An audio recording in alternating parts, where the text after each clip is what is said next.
Student, आज मैं आपको बताऊंगी छंद की पहचान। छंद को आप कैसे पहचानेंगे कि ये कौन सा छंद है। जैसे हमने कल आप सबों को बताया कि छंद क्या है, छंद की भेद क्या है और उसको पहचान के नियम रूल क्या है। आज मैं बताऊंगी कि इस दोहा चौपाई है, इसमें कौन छंद है और इसमें कौन छंद, इसमें कौन छंद और इसमें कौन छंद। आपको 4 उदाहरण दिए हैं और चारों में बताना है कि कौन छंद में है। तो आप जानते हो कि इसको 2 से डिनोट करते हैं, इसको 1 से डिनोट करते हैं। तो यहाँ देखो जौ, यानी जौ में औ की मात्रा है, तो यहाँ 2 मात्रा है। तो 2 मात्रा के लिए ड का यूज करते हैं और 1 मात्रा के लिए खड़ी पाई का यूज करते हैं। तो अब इसको काउंट करो, टोटल इसमें कितना मात्रा हो रहा है, फिर इसको काउंट करके टोटल करो। तो तुम जानते हो कि जिस दोहा या जिस भी काव्य में अगर पहला या गति मैंने यहाँ से शुरुआत हो तो गति और यहाँ बंद हो तो यति, तो जिसमें गति यति दोनों की मात्रा समान हो उसे चौपाई कहते हैं। तो काउंट करो, इसमें 2 हो गया, इसमें 1 और इसमें फिर 2 1 2 1 ऐसे करते करते काउंट करो तो 16 हो गया, 16 हो गया। फिर इसको भी काउंट करो तो 16। तो यानी हमारी पहचान है कि चौपाई में प्रत्येक चरण में, चौपाई में जो है 2 चरण होता है। इसको हम मानेंगे जो यहाँ तक और 1 चरण और यहाँ तक। तो चौपाई में यहाँ और धर्मधूर यहाँ 3 6 7 8 9 10 11 यहाँ तक 12, 3 6 7 8 9 10 11 12 13 14 15 16 16 हो गया। तो एक चरण में 16 चौपाई होता है। तो जिसमें इसमें भी 16, इसमें भी 16, 16 पर 16 से शुरू और 16 पर ही अंत, तो वो चौपाई होता है। तो इसका पहचान हम कर लिए कि ये काव्य जो है चौपाई है, ये पद जो है चौपाई है। तो इसको हम चौपाई कहेंगे क्योंकि पहला चरण में 16 और दूसरा चरण में भी 16। तो 16 16 पर जहाँ जगड़ यगड़ यानी यति और गति होती है वहाँ चौपाई होता है।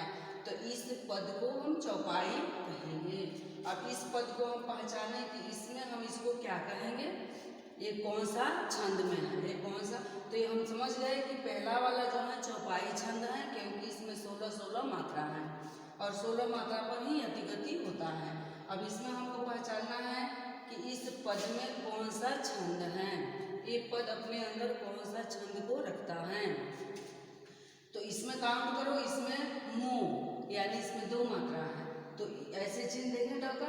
फिर इसमें 1 1 है, तो 2 2 4 6 7 8 9 10 11 12 13 14 15 16 17 18 19 20 21 22 23 24, यानी यहाँ तक 13 और यहाँ तक 11। 13 11 पर ये चरण का यति होता है, हम जानते हैं। ये 24 हो गया, फिर ये भी 24 हो गया।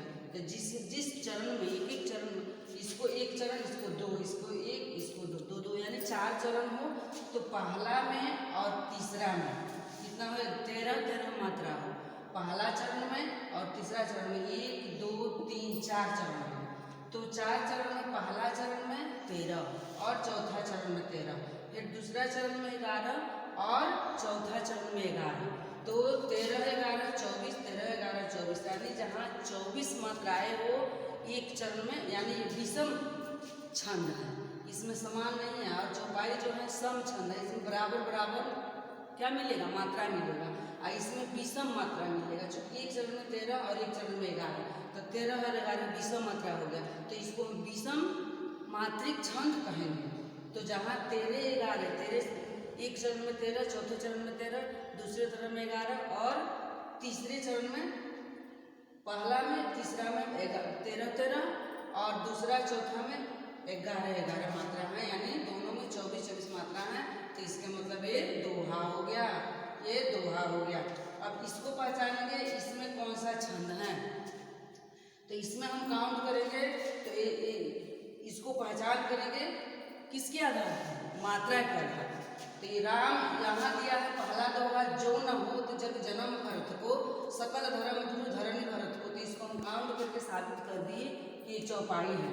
फिर इसमें है मौसम दीन न दीन ही तुम समान रघुवीर अस विचार रघुवंश बड़ी धरव विषम भी। इसमें भी काउंट किए 13 और 11 पर यति गति होता है, यहाँ भी 13 11 तो 24 24 यानी ये दुआ हो गया। अब इसमें हमें पहचानना है ये क्या है, चौपाई है कि दो है, इसमें कौन सा छंद है। तो राम स्वरूप तुम्हार में अगोचर बुद्धि पर अभिगित अखट अपार नीति नीति नित निगम कहे। इसमें हमें पहचानना है कि चौपाई है, दोहा है, छोटा है, क्या है। तो इसमें भी हम क्या करेंगे, इस छंद में भी हम, इस पद में भी हम काउंट करेंगे। तो राम 2 1 3, फिर यहाँ एक रूप। अब देखो ऐसे जब रूप होगा तो ये इसको 1 मानेंगे, और जब ऐसे होगा तो इसको 2 मानेंगे। इस दोनों को लेके चलना है। तो 2 1 3 4 5 6 7 8 9 10 11 12 13 11, यहाँ 11 हुआ। ये एक चरण में 11 और फिर दूसरे चरण में 13, फिर एक चरण में 11 दूसरे चरण में 13।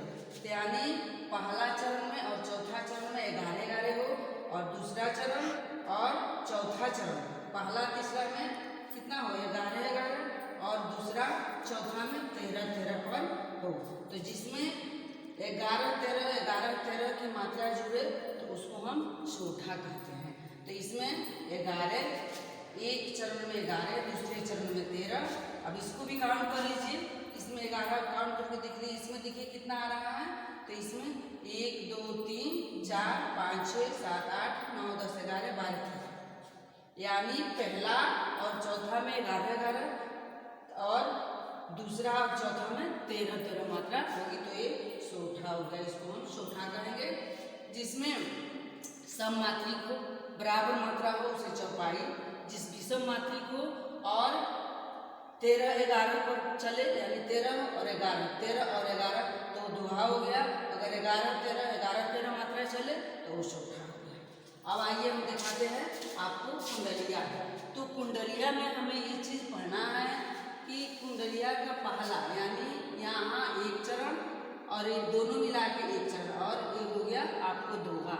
तो कुंडलिया में पहला 2 दोहा और बाद का 4 चौथा रोला रोला करते हैं, तो दोनों का मिल करके कुंडलिया होता है। इसमें भी यति गति 13 और 11 पर ही होता है। जैसे यहाँ आप चौथा में देखे नहीं, दोहा में देखे 13 11, वैसे इसमें भी एक दोहा रहेगा और एक रोला रहेगा, दोनों मिलकर के कुंडलिया बनता है। तो इसमें भी 13 11 पर यति गति होता है, यानी पहला चरण 13 दूसरा चरण 11। इसमें भी आइए काउंट करके देख लिया जाए, कोई फैसला कोई हम लोग फंसे नहीं कि कहीं गड़बड़ ना हो। तो 1 2 क्री मन री मात्रा है, री की मात्रा है तो एक ही है। 1 2 3 4 5 6 7 8 9 10 11 12 13, यहाँ 13 हो गया। पहला चरण में 13, फिर दूसरा चरण काउंट करेंगे 2 3 4 5 6 7 8 9 10 11, तो 13 11 पर होगा। और प्रत्येक पंक्तियाँ 13 और 11 पर शुरू और अंत हो, वहाँ कुंडलिया होता है। और कुंडलिया की सबसे बड़ी पहचान है कि अर्धमात्रिक छंद है, क्योंकि इसमें भी विषम रूप से आता है 13 और 11 13 और 11 13 और 11, इसको हम कुंडलिया कहते हैं। ये छंद पहचान की रूल हैं। हम छंद नहीं पहचान पा रहे हैं तो उसे हम मात्रा के हिसाब से काउंट करके गिन लेंगे और तब हम उसको पहचान जाएंगे, क्योंकि एग्जाम में यही आएगा और आपको आएगा क्या पहचानिए। तो आप इसको लिखेंगे, फिर इसमें 2 मात्रा है, यहाँ एक मात्रा इसको काउंट करेंगे और देख लेंगे कि दोनों चरण अगर समान हो सम हो 16 मात्रा हो तो वो चौपाई हो जाएगा। फिर इसमें देख लेंगे कि 13 11 पर शुरू हो, पहला चरण 13 और चौथा चरण 11, दूसरा चरण 13 और चौथा चरण क्या 13, तो नहीं पहला चरण आपको 13 और चौथा 11, फिर इसमें दूसरा 11 और चौथा 11, पहला और चौथा 13 13, दूसरा और नहीं पहला और तीसरा क्या हो, पहला ये वाला और ये वाला, एक और दो चरण, एक और दो चरण, यहाँ अर्धविराम हो गया, यहाँ फुल स्टॉप हो गया। तो एक चरण खत्म होगा तो 1 फुल स्टॉप, 2 होगा तो 2 फुल स्टॉप। तो इसमें 11 नहीं 13 और 13 पर होता है यति और गति। तो इसमें अगर दोनों चरण 13 11 पर मात्रा हो, एक पहला में 13 और दूसरा में 11, फिर चौथा में 13, तीसरा में 13 और चौथा में 11, वहाँ पे क्या होता है? दोहा होता है। तो उसी तरह यहाँ एक दोहा है और 4 रोला है, तो कुंडलिया बना है। फिर हमें सोठा की पहचान करनी होगी। तो सोठा में और दोहा में एक ही अंतर है। समझ लो कि दोहा का उल्टा सोठा। तो यहाँ 13 11 पर होता है और यहाँ 11 13 पर होता है। तो इसको हम सोठा समझ जाएंगे।